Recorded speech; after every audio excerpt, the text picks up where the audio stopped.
From an early age, I was taught how to read Navy uniforms and their insignia. And I recall my father's great pride when he, a chaplain in the U.S. Navy Reserves, was elevated from commander to captain, and he gained that fourth stripe on his sleeve. Dad had other uniforms.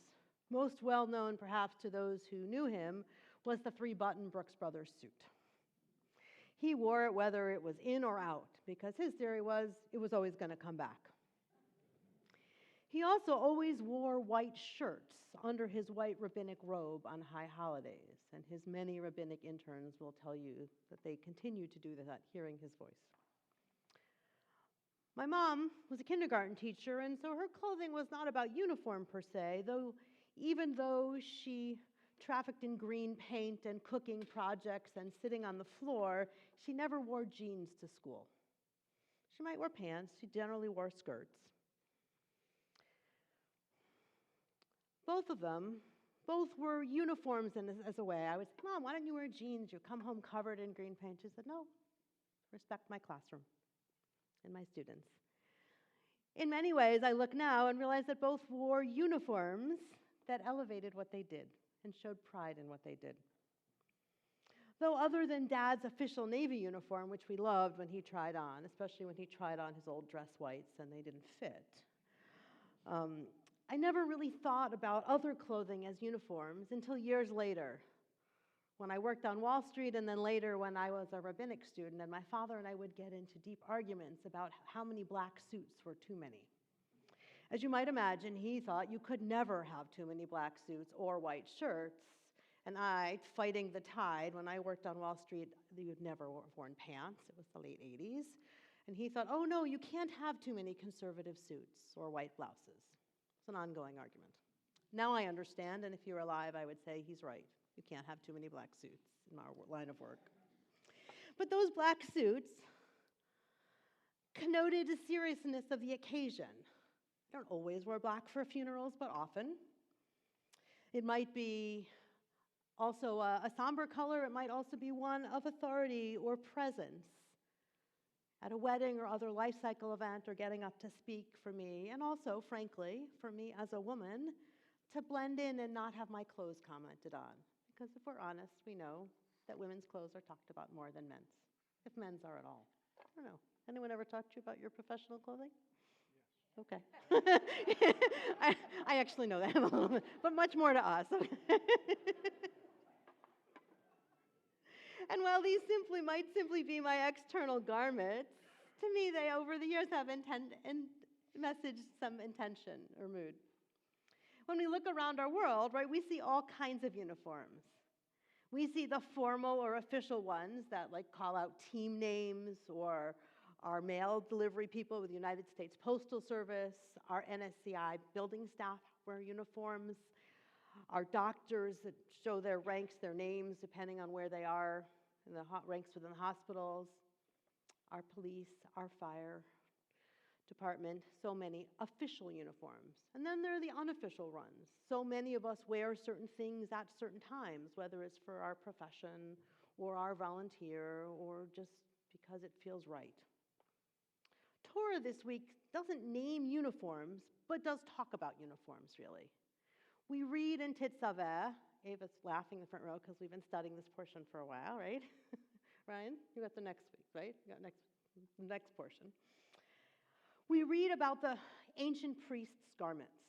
These priests, this was before rabbis, before cantors, they were the ritual leaders. They went into the sacred place in the tabernacle through traveling through the wilderness, and later into the Holy of Holies in the temple.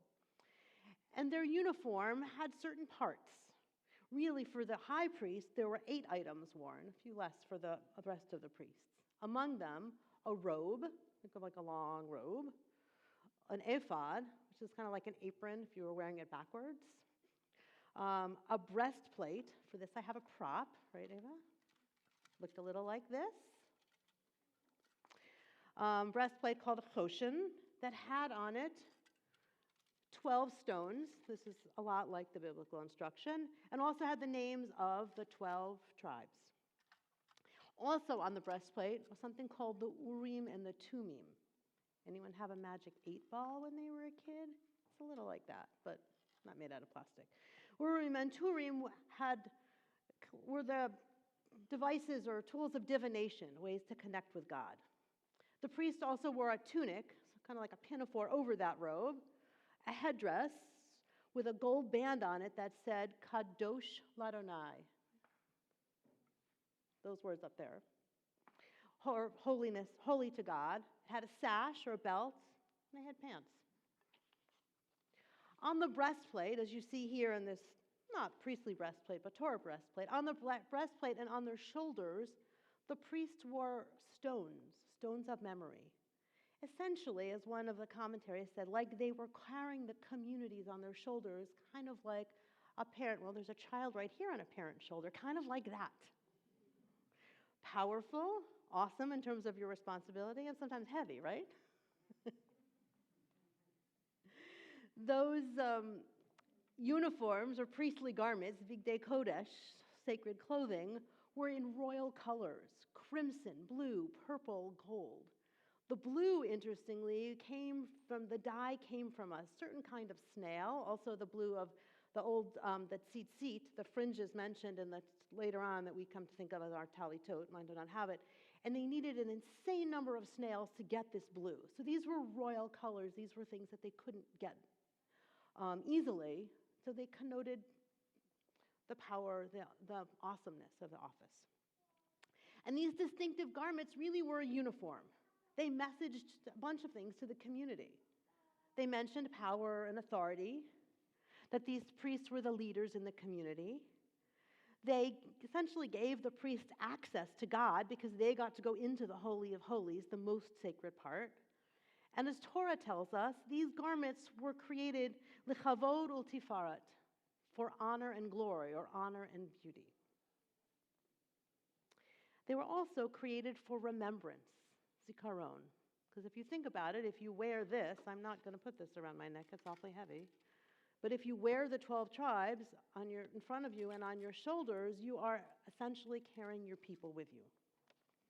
The rabbis, in centuries and centuries of commentary and midrash, explain the garments further. They say it's not just the physical clothing, but that these holy garments, Bigdei Kodesh, actually provided atonement for the priest and the community, which might seem like a big leap of faith and almost magic for us. And the 19th century commentator Malbim says that the sages say that the tunic atones for bloodshed, the trousers atone for forbidden sexual relations, the head covering atones for arrogance, the belt atones for bad thoughts of the heart, the breastplate atones for improper judgments,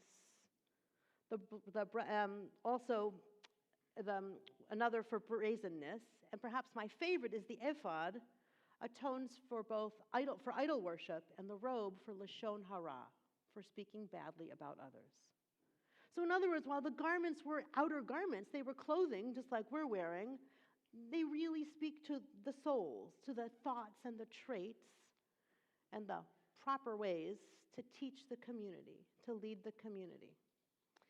So here we are in 2024. Well, I haven't found a uniform yet that imbues us with superpowers unless you're watching Superman or some other superhero movie, right? We don't have soulful powers in our uniforms. There are no longer priests, and the descendants of the priestly garments are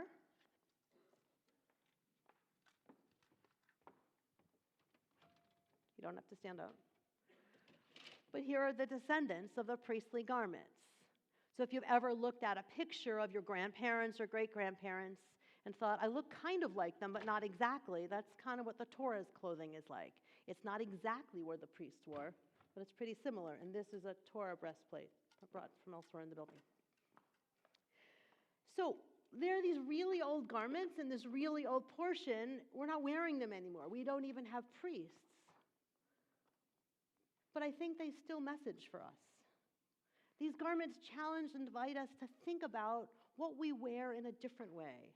Not literally the clothing, though we could think about what we wear, even what slogans are on our shirts or where the garments come from. I think they challenge us to think about our words and our actions, what we clothe ourselves in a different way. Indeed, there are no longer priests, but the text is relevant. So I invite you to learn from them with me for a moment and consider as you think about, as I speak the lessons from these garments, think about what you bring to community. First, as I mentioned, the priests wore the names of the 12 tribes on the breastplates and the shoulders. I invite you to think about how you carry your history, how you carry the names and lessons of your individual ancestors and our collective ancestors.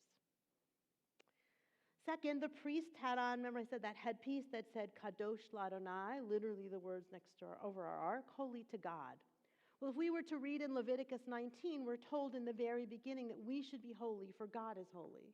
And we're given a list of commandments that say, like, treat your workers properly, give to those in need, honor your parents, observe Sabbath, a whole amazing to-do list of ritual and ethical commandments.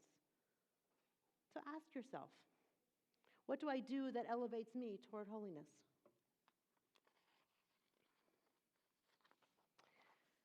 Third, the priest's garments had bells and pomegranates hanging from them. I don't know how they walked with little bells and pomegranates on the bottom. It sounds like they tripped, but okay. But they made sound as they walked. Think about how you walk. How do we walk with music? How do we walk with speech that is constructive, that is kind? And lastly, the priests wore them, I mentioned, the Urim and the Tumim, those oracular devices or tools. They were tools of vision. Would that we could see the future and make it happen to align with our highest values. So think about, what is your vision? What is our vision for a strong Jewish future? And how will you roll up your sleeves to make it happen? So on this Shabbat, I invite you to think about, what is the history you carry on your shoulders? What is the holiness before your eyes? And may we together bring our words, our music, and roll up our sleeves to enact our vision for a strong Jewish future. Amen. Shabbat Shalom.